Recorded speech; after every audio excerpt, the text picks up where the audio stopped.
بسم اللہ الرحمن الرحیم۔ شروع اللہ کے پاک نام سے جو بڑا مہربان نہایت رحم والا ہے۔ دوستو، آپ اس وقت موجود ہیں اردو میریکلز پر۔ ہمارے ارد گرد بہت سے ایسے واقعات رونما ہوتے ہیں کہ عقل دنگ رہ جاتی ہے۔ ایسا ہی ایک دل کو دہلا دینے والا واقعہ آپ کے سامنے پیش خدمت ہے۔ شادی کے بعد عورت کی اولین خواہش ہوتی ہے کہ وہ ماں بنے، اور جب وہ امید سے ہو جائے تو ایک ایک لمحے کا حساب رکھنا شروع کر دیتی ہے۔ صفیہ کے لیے بھی یہ لمحات باعث مسرت تھے۔ جب شادی کے 2 سال بعد وہ پہلی بار امید سے ہوئی تھی، اس کی خوشی کی کوئی انتہا نہ تھی۔ ہر دن اس نے گن کر گزارا تھا۔ جیسے جیسے وقت قریب آتا جا رہا تھا، صفیہ کی خوشی قابل دید تھی۔ اس کا شوہر ظفر، ساس، نند سب خوش تھے۔ لیکن جب خوشی کا وقت آیا تو اس نے ایک مردہ بچے کو جنم دیا۔ صفیہ تو یوں تھی کہ نیم پاگل سی ہوگی ہو۔ ایک ایک دن اس نے بے صبری سے گزارا تھا۔ یہی سوچا تھا کہ ایک ننھا سا تحفہ اب اس کی گود کی زینت بنے گا، لیکن وہ اپنی خالی گود دیکھ کر کبھی بے تحاشا رونے لگتی، کبھی دیوانوں کی طرح ہنسنے لگتی کہ یہ جھوٹ ہے، اس کے بچے کو کچھ نہیں ہوا۔ ایسے کڑے وقت میں ظفر نے ہی اسے سنبھالا تھا۔ آہستہ آہستہ اسے صبر آ ہی گیا تھا۔ ایسا اگر ایک بار ہوتا تو وہ سہ بھی لیتی، لیکن اگلی دفعہ بھی اسے یہی زخم ملا تھا، اور یہی نہیں بلکہ 5 بار اس کے ساتھ ایسا ہی ہوا تھا۔ اب تو وہ نا امید سی ہو گئی تھی۔ اس کی گود اپنی اولاد کو ترستی تھی۔ اب وہ رنجیدہ سی رہنے لگی تھی۔ ظفر اسے بہت محبت کرتا تھا۔ ویسے تو ساس بھی بہت اچھی تھی، لیکن اب اسے یہ کہنے لگی کہ مجھے نہیں لگتا صفیہ کہ تم اب ماں بن سکو گی۔ دیکھو، مجھے اپنی دشمن نہ سمجھنا، میرا بھی ایک ہی بیٹا ہے، مجھے بھی اس کا وارث چاہیے، میں اس کی دوسری شادی کرنا چاہتی ہوں۔ ساس کی بات نے گویا اس کے پاؤں کے نیچے سے زمین ہی کھسکا دی تھی۔ وہ حیرت سے پھٹی آنکھوں سے انہیں دیکھنے لگی۔ چپ چاپ مرے مرے قدم اٹھاتی اپنے کمرے میں آ گئی۔ جب ظفر کمرے میں آیا تو خلاف توقع وہ بھی کچھ چپ چپ سا تھا۔ دونوں کی محبت کی شادی ہوئی تھی، آپس میں اتفاقی محبت بھی بہت تھا۔ صفیہ کو وہ ذرا سا بھی سنجیدہ دیکھ کر بہلانے لگتا تھا تاکہ پریشان نہ ہو، لیکن آج چپ تھا۔ صفیہ کو اس کی چپ اندر ہی اندر بے چین کیے ہوئی تھی۔ اپنا آشیانہ بکھرتا ہوا محسوس ہو رہا تھا۔ عورت کے لیے یہ غم ہی کم نہیں ہوتا کہ وہ بے اولادی کا دکھ سہ رہی ہے، اور اس پر یہ ستم کہ اپنے دل عزیز شوہر کو کسی دوسری عورت کے ساتھ بانٹ لے۔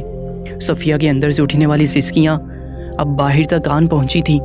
تکیے پر لیٹی وہ سسکیوں سے رو رہی تھی۔ ظفر ابھی اپنی ماں کی ضد پر دوسری شادی کی حامی بڑھ کر آیا تھا۔ یہ بھی جانتا تھا کہ اس کی والدہ نے صفیہ کو بھی یہ بات بتا دی ہے۔ اس کی اداس صورت دیکھ کر دل تو تڑپتا تھا، لیکن ماں سے کیے وعدے نے جیسے نظریں بدلنے پر مجبور کیا تھا۔ کب سے صفیہ کے خاموش آنسو اپنے دل پر گرتے ہوئے محسوس کر رہا تھا۔ 7 سال ایک دوسرے کو ٹوٹ کر چاہا تھا۔ اولاد کے حصول کے لیے جو دمدرود تعویذ پانی، حکیمی ڈاکٹری، جو دوا بھی ساس نے دی، صفیہ نے بنا کسی تردد کے کھائی تھی۔ صرف اپنے شوہر کی محبت میں جو ہیلا وہ کر سکتی تھی وہ کیا تھا۔ اب اگر اولاد کا وسیلہ ہی نہیں بن پایا تھا، وہ کیا کر سکتی تھی؟ صفیہ کی سسکیاں اس کے شوہر کو تڑپا گئی تھیں۔ وہ اٹھ کر بیٹھ گیا، کہنے لگا، تم مجھے آزمائش میں مت ڈالو صفیہ۔ ایک آزمائش میری ماں نے میرے سامنے کھڑی کر دی ہے، اور دوسری تم کھڑی کر رہی ہو۔ امی کہتی ہیں کہ ظفر، اگر تم نے دوسری شادی سے انکار کیا تو اپنا دودھ نہیں بخشوں گی، ماں کا مرا ہوا منہ دیکھو گے۔ ظفر کی بات سن کر صفیہ نے اپنے آنسو صاف کیے، اپنی ہچکیوں کو دبانے کی کوشش کرنے لگی۔ بڑی مشکل سے خود پر ضبط کا بند باندھ کر بولی، آپ کو اجازت ہے ظفر، آپ اپنی والدہ کی بات کو مان لیں۔ یہ کہہ کر وہ پھوٹ پھوٹ کر رونے لگی۔ ظفر اس کے کندھے پر ہاتھ رکھ کر اسے تسلی دینے لگا۔ بہت کڑا امتحان تھا جو وہ دینے جا رہی تھی۔ اگلے روز جو حقیقت صفیہ پر آشکار ہوئی اس کے پاؤں تلے زمین ہلانے کے لیے کافی تھی۔ جسے آج تک وہ اپنی نند سمجھتی رہی، وہ ظفر کی چچا زاد بہن تھی۔ چچا چچی حادثے کا شکار ہو کر دنیا سے کوچ کر گئے تھے، اس لیے روزینہ ظفر کے گھر ہی رہنے لگی تھی، لیکن وہ اسے اپنی بہن کی طرح ہی سمجھتا تھا۔ جب اس کی والدہ نے شادی کے لیے روزینہ کا نام لیا تو وہ ہتھے سے اکھڑ گیا، کہنے لگا کہ وہ تو بہن ہے میری، امی کچھ تو سوچ کر بات کیا کریں۔ لیکن ظفر کی والدہ نے کہا کہ وہ تمہاری سگی بہن نہیں ہے، پھر اگر کوئی باہر سے لڑکی آئے گی تو ہو سکتا ہے صفیہ کو برداشت نہ کرے۔ روزینہ تو اسی گھر کی پلی بڑی ہے، صفیہ سے پیار بھی بہت کرتی ہے۔ بمشکل ہی صحیح، لیکن ظفر مان گیا تھا۔ صفیہ کو روزینہ نے یہی کہا کہ وہ اس سے خوش نہیں ہے، لیکن روزینہ کے چہرے پر خوشی دیکھ کر صفیہ کو حیرت ہوئی تھی۔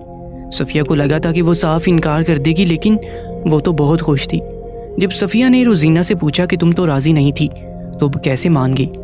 وہ کہنے لگی تائی نے ہی بچپن سے ماں سمجھ کر پالا ہے، اس لیے انکار نہیں کر سکتی۔ صفیہ نے دل کو سمجھانا شروع کیا تھا۔ اس کی ساس کا ارادہ سادگی سے شادی کرنے کا ہرگز نہیں تھا۔ وہ تو روزینہ کی بڑی بہت اچھی بنا رہی تھی، شادی کے لیے زیورات بھی نئے بن رہے تھے۔ صفیہ نے سوچا مظفر کی دوسری شادی ہے، روزینہ کی تو پہلی ہے۔ ہر لڑکی کے ارمان ہوتے ہیں، ظاہر ہے اس کا بھی حق ہے۔ دوپہر کو سب کھانا کھا چکے تھے۔ روزینہ اور صفیہ کی ساس بازار چلی گئی تھی، صفیہ ہی گھر پر اکیلی تھی۔ بھوک لگنے پر صفیہ کچن میں آ گئی۔ سالن کی دیگچی دیکھی تو بس اتنا ہی تھا کہ وہ پیٹ بھر کر کھا سکے۔ جیسے جیسے ظفر کی شادی کے دن قریب آ رہے تھے، صفیہ کی بھوک مٹتی جا رہی تھی۔ صبح اس نے ناشتہ بھی نہیں کیا تھا، اس لیے بھوک شدت سے جاگ اٹھی تھی۔ ابھی وہ پہلا نوالا لینے لگی تھی کہ باہر کا دروازہ بجا تھا۔ صفیہ نے نوالا پلیٹ میں رکھا اور دروازے پر چلی گئی۔ اندھا فقیر ہوں بیٹا، 2 دن سے بھوکا ہوں، تو میری مراد پوری کر دے، اللہ تیری گود ہری کر دے گا۔ فقیر کی دعا ایسی تھی، اپنی شدت سے لگی بھوک کی پرواہ کیے بغیر صفیہ نے اپنی روٹی اور سالن لیا اور دروازہ کھول کر اس فقیر کو دے دیا۔ اس فقیر کی نظریں جھکی ہوئی تھی، کہنے لگا تو نہ بانجھ ہے نہ بے اولاد رہے گی، بس کسی کے ہاتھ سے بنا دودھ مت پینا، نہ کسی دوا کو کھانا، اللہ تیری گود بھر دے گا۔ یہ کہہ کر وہ فقیر وہاں سے چلا گیا۔ صفیہ نے بوجھے دل سے دروازہ بند کیا کہ 3 ماہ بعد شوہر کی شادی ہے، اب کیا ہو سکتا ہے۔ لیکن چند دن بعد ہی صفیہ پھر سے امید سے ہوگی۔ اس بار ساس اور روزینہ کا منہ بنا ہوا تھا، کیونکہ ظفر کو پھر ایک امید سی بن گئی تھی۔ صفیہ کو اس بزرگ کی بات یاد آنے لگی۔ ظفر نے شادی ملتوی کر دی کہ اگر اس بار صفیہ کی اولاد ہوئی کہ وہ شادی نہیں کرے گا۔ صفیہ کو ساس نے 7 ماہ بعد ایک پاؤڈر دودھ میں ملا کر صفیہ کو پینے کے لیے کہا، لیکن اس بار صفیہ نے دودھ نہیں پیا تھا۔ وہ ساس کے ہاتھ دودھ پکڑ لیتی لیکن پیتی نہیں تھی۔ 9 ماہ بعد جس دن اسے بچے کی پیدائش ہونی تھی، اس کی ساس اور روزینہ بہت خوش تھیں۔ صفیہ اور ظفر پریشان تھے کہ ہر بار کی طرح اس بار بھی مردہ بچہ نہ دیکھنا پڑے، لیکن صفیہ کے کمرے سے بچے کی رونے کی آواز سن کر جہاں ظفر کے چہرے پر مسکراہٹ سجی تھی، وہیں اس کی والدہ اور روزینہ دونوں کے چہرے پر حیرت اور غم کے ملے جلے تاثرات چھائے تھے۔ دائی کمرے سے باہر ایک نومولود بچے کو ہاتھ میں پکڑے باہر آئی، کہنے لگی مبارک ہو، بیٹا ہوا ہے۔ ظفر نے خوشی سے اپنے بیٹے کو گود میں پڑھا تھا، لیکن اپنی ماں کا اترا چہرہ دیکھ کر حیران تھا۔ صفیہ بہت خوش تھی، اللہ نے دوہری خوشی سے نوازا تھا، اولاد بھی مل گئی تھی اور گھر بھی اجڑنے سے بچ گیا تھا۔ لیکن اس کے بعد سے ساس اور روزینہ کا رویہ صفیہ سے بدلنے لگا تھا۔ وہ ہر وقت اسے تنقید کا نشانہ بنانے لگے تھے۔ صفیہ پہلے تو ان کے رویے کو سمجھ ہی نہیں پائی، اب تو سب ٹھیک ہو گیا تھا۔ اصل قیامت تو صفیہ پر اس دن ٹوٹی جب ظفر نے اپنی والدہ سے یہ کہا کہ میرا ایک دوست ہے، اچھا شریف انسان ہے، میں چاہتا ہوں کہ آپ روزینہ سے اس کی شادی کر دیں، روزینہ بہت خوش رہے گی۔ میری ساس یہ سن کر ہتھے سے اکھڑ گئی، کہنے لگی خبردار، جو دوبارہ یہ بات منہ سے بھی نکالی تو روزینہ صرف تمہاری دلہن بنے گی۔ ساری زندگی میں نے تمہارے لیے روزینہ خواب میں دیکھی تھی، میری بچی نے بھی ہمیشہ تمہیں ہی اپنی آنکھوں میں بسایا تھا، لیکن تمہاری بے جا ضد پر مجھے اور روزینہ کو قربانی دینی پڑی۔ ہم نے تمہاری خواہش پوری کر دی، تم ہماری خواہش پر سر جھکا دو اور روزینہ سے شادی کر لو۔ ظفر یہ سن کر غصے سے بپھڑے گیا، کہنے لگا میں نے روزینہ کو ہمیشہ اپنی بہن سمجھا ہے اور میں ایسا ہرگز نہیں کروں گا۔ ماں بیٹے میں بہت بحث ہوئی تھی، اس کے بعد سے تو ساس کا رویہ صفیہ سے سخت ترین ہونے لگا تھا۔ صفیہ کمرے سے باہر نکل آئی، کچن بکھرا پڑا تھا، وہ برتن دھونے لگی۔ ارادہ تو یہی تھا کہ جب تک اس کا بیٹا سو رہا ہے وہ کھانا بنا لے اور باقی کے کام بھی نپٹا لے، لیکن برتن ہی اتنے زیادہ تھے کہ وہ دھو کر تھک گئی تھی۔ پھر خیال آیا کہ ایک نظر بیٹے پر ہی ڈال لے، کہیں اسے بھوک جا لگی ہو، لیکن جب کمرے میں گئی تو بیٹے کو دیکھ کر اس کی جان ہی نکل گئی، اس کے منہ سے سفید جھاگ سی نکل رہی تھی۔ صفیہ تو چلانے لگی، فوراً سے فوراً ساس اور روزینہ اس کے کمرے میں آ گئیں۔ بچے کو دیکھ کر کہنے لگی تم نے دودھ میں کچھ ملا کر تو نہیں دیا، تم تو چاہتی ہی نہیں تھی کہ تمہیں اولاد ہو۔ ساس الٹا اسی پر چڑھ دوڑی تھی۔ صفیہ رونے لگی تھی، کہنے لگی میں کیوں ایسا کچھ کھلانے لگی۔ اس نے کہا امی آپ میرے ساتھ ڈاکٹر کے پاس چلیں، لیکن ساس نے صاف انکار کر دیا کہ میری طبیعت ناساز ہے، میں نہیں جا سکتی۔ روزینہ سے کہا تو اس نے بھی صاف انکار کر دیا۔ وہ بچے کو اٹھائے گھر سے باہر نکل گئی، بچہ ہل جل بھی نہیں رہا تھا، اس بچے کی رنگت نیلی ہونے لگی تھی۔ ڈاکٹر کے پاس پہنچ کر معلوم ہوا کہ بچے کو زہر دیا گیا ہے۔ ظفر کو بھی صفیہ نے اطلاع کر دی، وہ بھی ہاسپٹل پہنچ گیا۔ 2 دن بچہ زندگی اور موت کی جنگ لڑتا رہا۔ ظفر اور صفیہ کا رو رو کر برا حال تھا۔ اللہ سے دعائیں مانگ مانگ کر 2 دن گزرے تھے، بچہ بخطرے سے باہر تھا۔ 3-4 دن بعد صفیہ اور ظفر گھر لوٹے تھے۔ ظفر نے اپنی والدہ سے کہا کہ وہ روزینہ سے شادی کرنے کو تیار ہے۔ یہ بات سن کر صفیہ کی تو جان ہی نکل گئی تھی۔ 4 دن وہ اپنے بچے کی پریشانی دیکھ کر گھر لوٹی تھی اور گھر آتے ہی ظفر نے اس کے پیروں کے نیچے سے زمین کھینچ لی تھی۔ ظفر کی والدہ کے چہرے پر خوشی کی چمک ہی الگ تھی۔ صفیہ رونے لگی تھی۔ ظفر نے صفیہ کو نظر انداز کر کے کہا کہ لیکن وہ صفیہ کو اپنے ساتھ نہیں رکھے گا، اسے طلاق دے دے گا۔ اس کا بچہ روزینہ کو سنبھالنا پڑے گا کیونکہ وہ جانتا ہے کہ بچے کو زہر صفیہ نے دیا تھا، کیونکہ وہ چاہتی ہی نہیں تھی کہ اسے اولاد ہو۔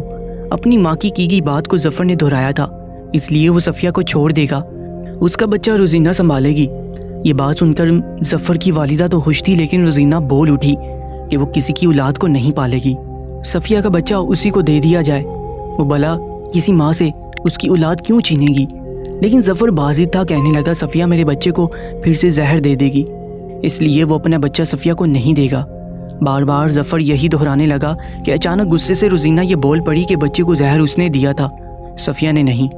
لیکن وہ اور ظفر کی والدہ نہیں چاہتے تھے صفیہ یہاں رہے۔ یہی نہیں، پچھلے 5 بار جب بھی صفیہ امید سے ہوئی تھی، اس کی والدہ صفیہ کو دودھ میں سلو پوائزن دیتی تھی تاکہ اس کے اندر کا بچہ مر جائے۔ یہ بات سن کر ظفر کا غصے سے چہرہ سرخ ہونے لگا۔ صفیہ بھی ششدر سی رہ گئی تھی۔ ظفر کی ماں چپ سی ہو گئی تھی، ساری سچائی کھل چکی تھی۔ ظفر نے تعصب سے دونوں کو دیکھا، کہنے لگا ایک عورت کا کیسا شفاق دل ہے، آپ نے اپنے ہی بیٹے کی اولاد کو قتل کر دیا، ایک بار بھی یہ کرتے ہوئے آپ کا دل نہیں کانپا؟ اس کی والدہ نظریں جھکا گئی تھی۔ ظفر نے کہا کہ وہ صفیہ اور اپنے بچے کو لے کر وہاں سے ہمیشہ کے لیے چلا جائے گا اور دوبارہ اپنی ماں کو اپنی شکل تک نہیں دکھائے گا۔ اس بات پر اس کی والدہ رونے لگی، معافیا مانگنے لگی۔ ظفر نے اپنے رہنے کی ایک شرط رکھی تھی کہ وہ روزینہ کی شادی جلد از جلد کروا دے گا۔ ظفر کی والدہ اس بار چپ سی ہوگی۔ 2 ماہ بعد روزینہ روتے دھوتے اپنے شوہر کے ساتھ رخصت ہوگی۔ آہستہ آہستہ ظفر کی والدہ کا رویہ صفیہ اور بچوں سے ٹھیک ہونے لگا تھا۔ انسان اپنی خواہشات کی تکمیل کے لیے کبھی کبھی اتنا اندھا ہو جاتا ہے کہ جائز ناجائز کچھ بھی نظر نہیں آتا۔ یہ ظفر کی والدہ کے ساتھ ہوا تھا۔